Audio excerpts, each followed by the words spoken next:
Hello, I am Jake Collins, and this is my commentary for the 12th episode of The Mummy the Animated Series, The Puzzle, referring, of course, to the Puzzle of Horus, but of Horus, as it turns out, isn't actually in the title of the episode, although I think it should be. And here we go. The opening takes place in Egypt with Imhotep, Weasler, and Ardith Bey. No sign of the O'Connells yet, and it's very easy to see how you could, and they did, make a video called Quest for the Lost Scrolls, omitting most of the series, having the first 2 episodes, and then coming in again here with the last 2 episodes, as the Puzzle of Horus renders the quest for the Lost Scrolls that we've had so far, which hasn't really been a linear quest at all, as it turns out, completely pointless, as the Puzzle of Horus is somewhat of a fix-all that's going to show the way to the scrolls very quickly to mop up the series neatly. A real low point for the first season, 5 out of 10. This is by far my least favourite episode of the first season. Simon Montgomery is my second least favourite of Alex's contemporary companions. He's just above Ishi on my list, of course, and represents the worst use of Thomas Dekker I have ever seen and or heard. The Puzzle of Horus is the most annoying and arbitrary MacGuffin yet, although there's worse to come in the next season, and serves to render the entire quest so far utterly redundant, as it quickly reveals the location of the Scrolls of Thebes so that they can be around to play a decisive role in the upcoming season finale. Some strong and harsh words there, but they're all very true. You may notice, if you've been keeping track of my scores, that this is the lowest scoring episode of the first season by a full 2 points. I've given this one 5 out of 10. All the others in the first season, including the finale, as will turn out in the next commentary, I've given 7, 8, 9, or 10. And this deserves its status as my least favourite episode of the first season, and that review does sum up the reasons very well.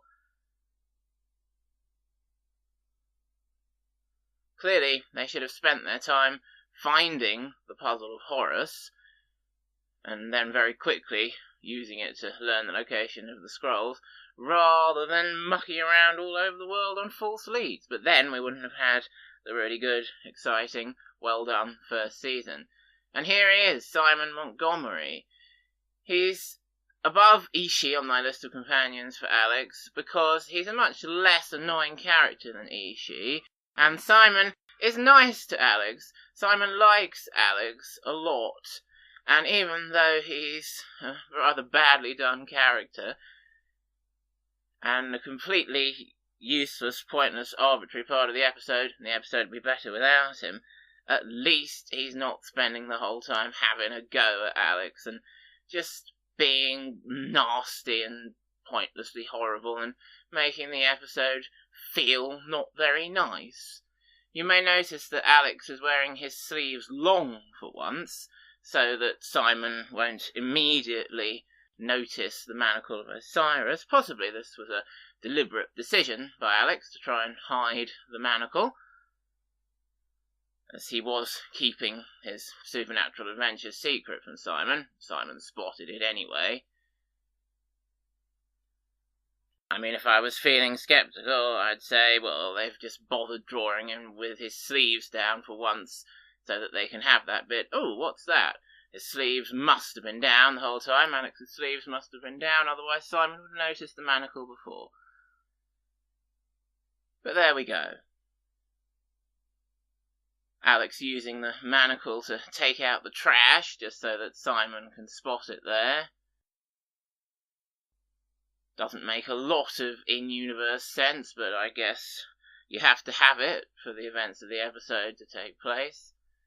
Alex likes Simon. Hey, he won a sword fight and enjoys hanging out with him when they're together. But I don't think he yearns for Simon when he is off on his adventures. Doesn't really think about him. But Simon, it seems, does like Alex a whole lot and yearns for Alex when he's not there. If he were around more, we could hang out the whole time. See you later, Simon. Yeah, I guess so. I think Simon really needs a best friend with more free time. He's barking up the wrong tree with Alex. He's over-invested in Alex emotionally. And here Evie turns to the Puzzle of Horus in this book of hers and says, he who wears the Manacle has the power to use the puzzle to find the location of the scrolls. I mean, that's going to be quick and easy, isn't it? Well, yeah, they're going to find the location of the scrolls by picking up these puzzle pieces, one by one, in this very episode. Really, it does, as I say in the review, render the rest of the series, the rest of the quest, completely pointless.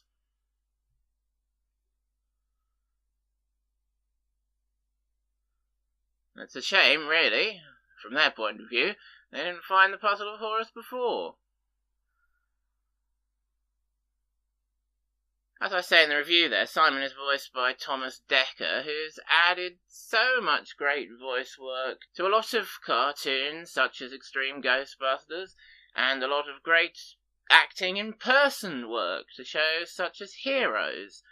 But here, he's not given the chance to shine, and he does the very best he can. His English accent is perfectly fine, at least as good as Evie's and Jonathan's. And he says things as well as he can and does what he can with the character, but the character is so stupid and pointless and a rather unnecessary and annoying part of the episode that there's nothing that Thomas Dekker can really do. One of the problems with him is that he says a lot of Americanisms and doesn't really come across as the British kid that they're hoping he will. I mean, we don't have in Britain shoelace conventions in Liverpool. I know that's meant to be a bit of a joke, but it's a stupid thing to say anyway. We don't really have tuna noodle casserole, and if we did, we'd probably call it tuna and pasta casserole. We don't have pen lights, we have small torches. And if we're going to quip that our camel is out of gas because it's refusing to move, we don't say, mine's out of gas, we say, mine's run out of petrol. So just all the things like that, that's one aspect of Simon that makes him silly and annoying, but it's not just the Americanisms. He's so pointless, hanging around, wanting to be with Alex, wanting to join in the adventure, and really adding nothing to the episode. But he's better than Ishi, because he's not being horrible and making the episode unpleasant to watch. And here we see how the Puzzle of Horus works. Ardith has given Alex the first piece there. All Alex has to do is hold the puzzle up to the Manacle, and he gets that vision that shows him exactly where the next piece is. And so it goes on, and they have the whole puzzle by the end of the episode, rendering the rest of the series redundant. I was quite surprised at first when I read that the Quest for the Lost Scrolls movie version of the season was only the first 2 episodes and the last 2 episodes. I thought, oh, what about all the rest of the quest, following the footsteps of Alexander the Great all around the world, all those fantastic adventures? But of course, to make sense as a linear quest, you don't need all those adventures in the middle. You do just need Alex puts the Manacle on, they want to find the Scrolls of Thebes, Ardith finds the puzzle, and they find the Scrolls of Thebes in that way. So that does make sense. It's rather disappointing. And there we have the final destruction of the first Zephyr, which I was mentioning earlier in the series. It goes up like Billio, flares up like Billio, as it turns out, and that's the end of that Zephyr. There's a new one in the second season. But apparently it's going to take Rick and Evie quite a long time to get round to telling the museum curator that his Zephyr has burned to ashes, because they're only telling him in the first episode of Season 2, and that's how we lost the Zephyr. And yet by that point, Alex appears to have aged about 5 years.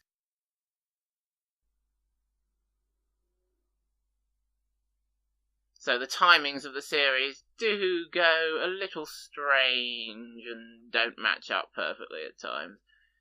I have read somewhere that Alex was supposed to be 11 in the first season and 13 in the second season. And I can believe that. 13's about the youngest you could get away with saying he is in the second season.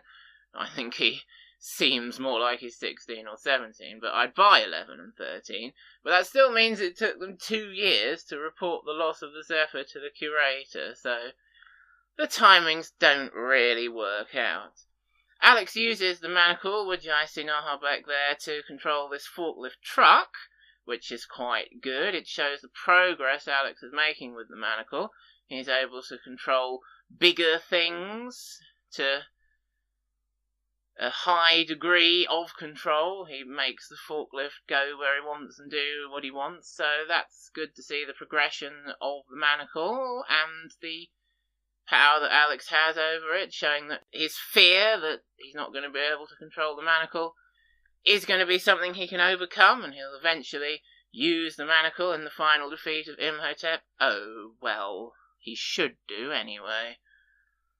So that's all good stuff at this stage, seeing the progression of Alex as a character and his interactions with the Manacle.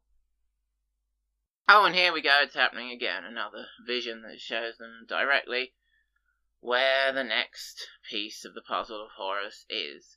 And of course, because the Zephyr has been destroyed, they're going to take the train. And I guess that's reminiscent of the two movies. Certainly the second movie, The Mummy Returns, has a train in it. Possibly the first one does too. It's the sort of thing it might have.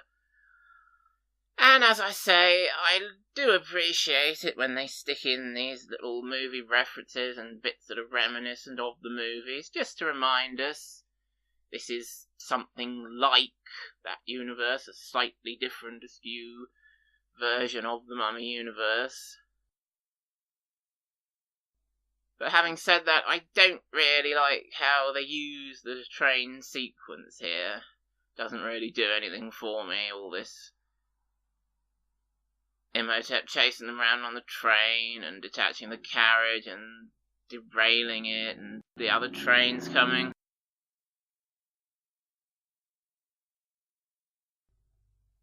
I can really take or leave all this stuff.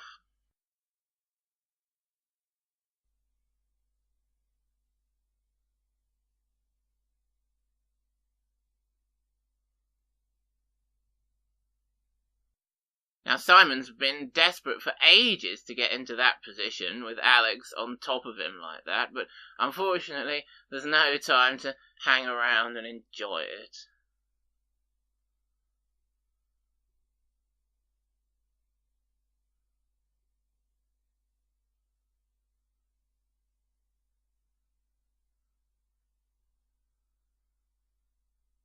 When I imply there that Simon has a crush on Alex, that may be a slight joke. Certainly, as I say, he's very emotionally invested in Alex and wishes he could spend more time with Alex. And Alex doesn't have as much long-lasting affection for Simon as Simon has for him, poor old Simon. But possibly Simon does have a crush on Alex. I guess you can interpret that for yourself. Now, how does anyone believe that Alex has left the puzzle pieces in the box when he throws them out the train window there? When he throws the box out of the train window there? Evie's going, Alex, no! Like, oh, don't throw away the puzzle pieces. I mean, she should realise that he's obviously taken the pieces out before throwing the box out of the window. Or perhaps she's just trying to add verisimilitude to the plan. But I can't believe Imhotep's fallen for that again. It's exactly like when Alex gave him the box that supposedly had this page of the Scroll of Thebes with Wood-Jaisi Nahabek inside it, but actually the Gogol was inside it and made Imhotep and Weasel's fears come to life. It's the exact same trick, and Imhotep's fallen for it twice. He just takes face value that Alex has a box, and what is in the box is what Imhotep expects to be in the box, whereas obviously, really, it isn't. It's something else, much less useful, or indeed, in this case, nothing at all. So you've got to suspend your disbelief there about Imhotep being incredibly stupid.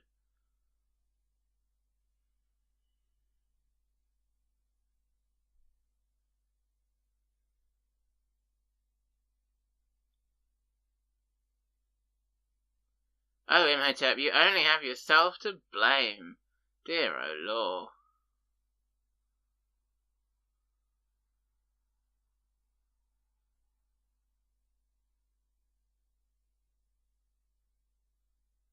These camels just turn up out of nowhere that they're going to ride to find the third puzzle piece.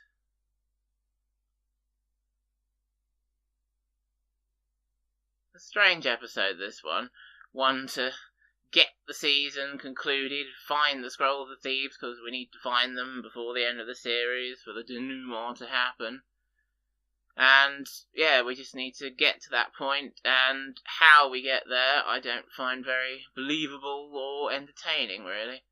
That's why I do give this one only 5 out of 10, and why I said in my previous episode commentary, I don't enjoy this episode really overall, although it's okay. Simon enjoys that. Alex roughly lifts him off his camel and puts him on his own camel. Great stuff. And then there's this whole inside the sandworm sequence, isn't there? It's random, this massive sandworm. It's the sort of thing you get on He-Man more than the Mummy, usually. Imhotep hasn't even summoned it from the depths of the desert or anything. He's just done sand come alive to make a whirlwind. He should have done sandworm come forth and do my bidding. But I suppose here, like with Alex moving the forklift, it's a good bit of progression with Alex and the Manacle. He actually moves a person with the Manacle, namely Simon, of course. Hey, I'm flying, says Simon. He enjoys getting rescued and helped by Alex. Really turns him on, obviously. And Alex thinks Arda's forgotten all about him here. It certainly takes Arda long enough to throw him that whip. But Alex doesn't learn anything from that about the reliability of Ardith as a mentor and helpful grown-up.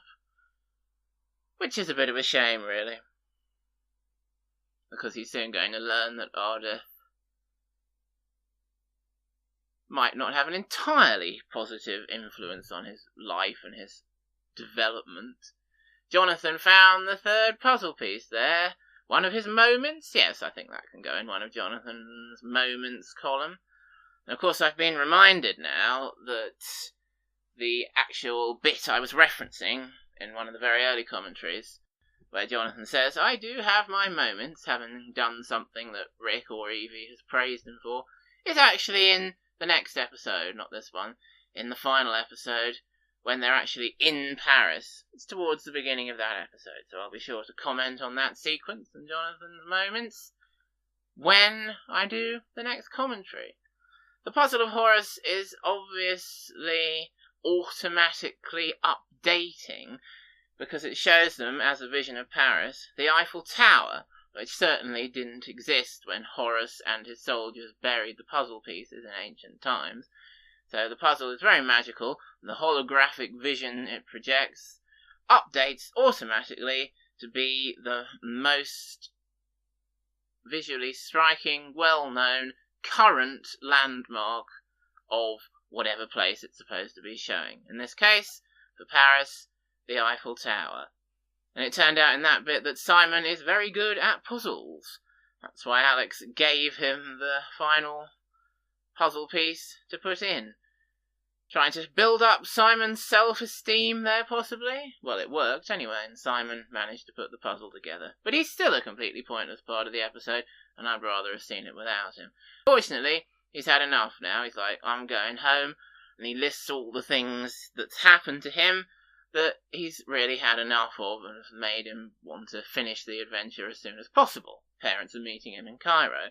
And then Alex delivers, for the second episode in a row, a cheesy cartoon ending, but Chris Marquette does it so well, I find it rather entertaining, rather endearing, and rather good.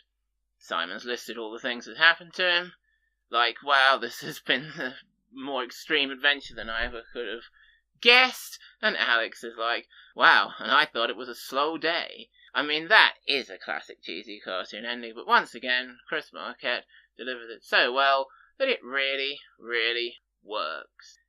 And hopefully you'll join me again to see what really, really works, and perhaps what doesn't really, really work, in the final episode of this season, The Maze.